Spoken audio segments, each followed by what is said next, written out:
Hey there, let's talk about international strategies, international expansion strategies to supersize for your business. Sharon Horne-Ellstrom here with Supersize Business, and today we are going to focus on 4 different possible international strategies that you could apply to help grow and build and supersize your business. Why would you want to do that? Number 1, you can reach new customers. You can reach customers you might not be able to reach otherwise.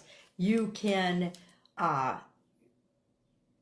absolutely mitigate risks associated with going into and relying too heavily on a single market. So expansion is always a good idea. Once you establish yourself well in your first desired target market, target audience, it's time to expand and go into different audiences. And one of the ways you can do that is geographically by going into different countries.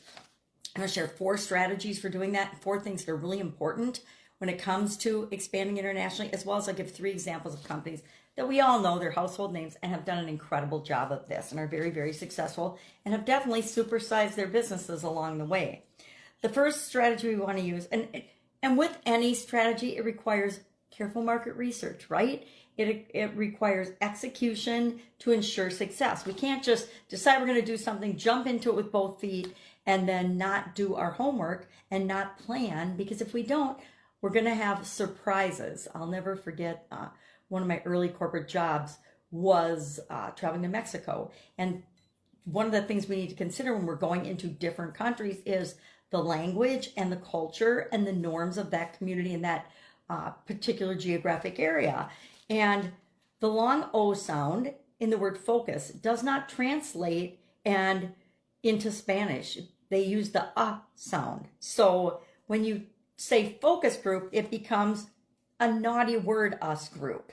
And one of my first trips to Mexico City for our corporate office there, because we did expand internationally and we did have offices throughout the world for that particular corporation, was to sit in a meeting where the young lady leading it said F us over and over and over again, which again, in the United States, focus group is a really good thing and we know what it means.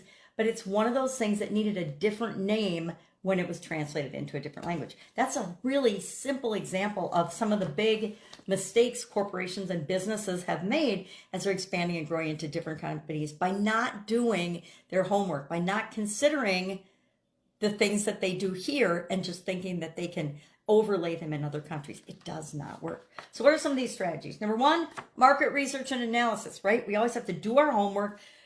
We have to evaluate the factors such as market size, growth potential, growth trends, competition. Just like we would here if we're expanding into another market, we need to especially do this research and homework in a foreign country or in another place. We need to know what the regulatory environment's like, because guess what?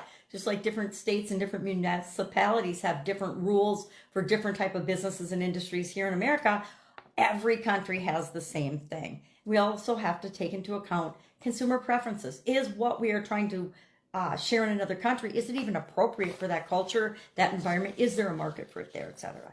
The second strategy we want to make sure that we deploy and implement could be strategic partnerships and alliances. Why do we want to do that? We can have strategic partnerships and alliances for distribution, for manufacturing, for suppliers, for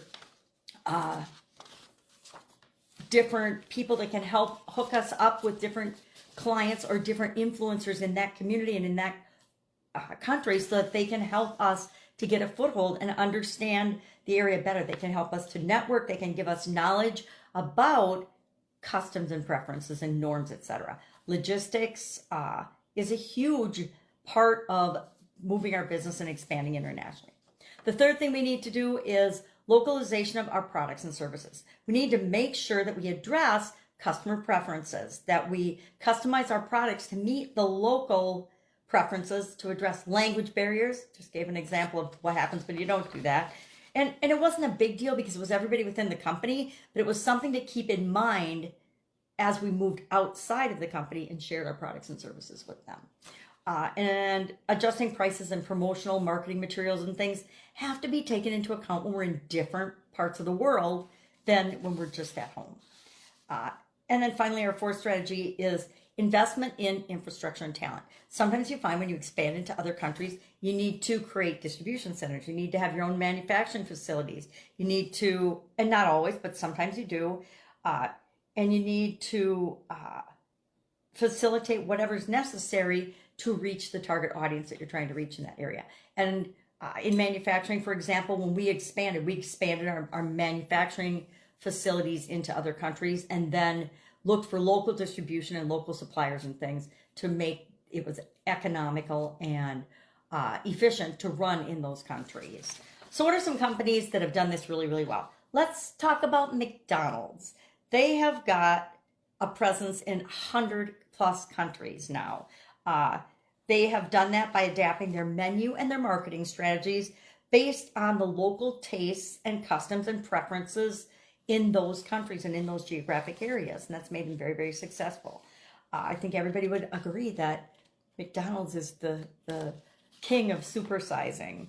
Coca-Cola Company is basically a global empire. And again, through localized marketing campaigns, through product offerings that are appropriate for the area based on what people like in that area. You know, one of the most fun products I've ever had is, and I don't drink pop anymore, but Coca-Cola in Mexico has real sugar in it, and it tastes so much better than some of the stuff that we get here in the United States. But they're a staple in almost every corner of the globe nowadays.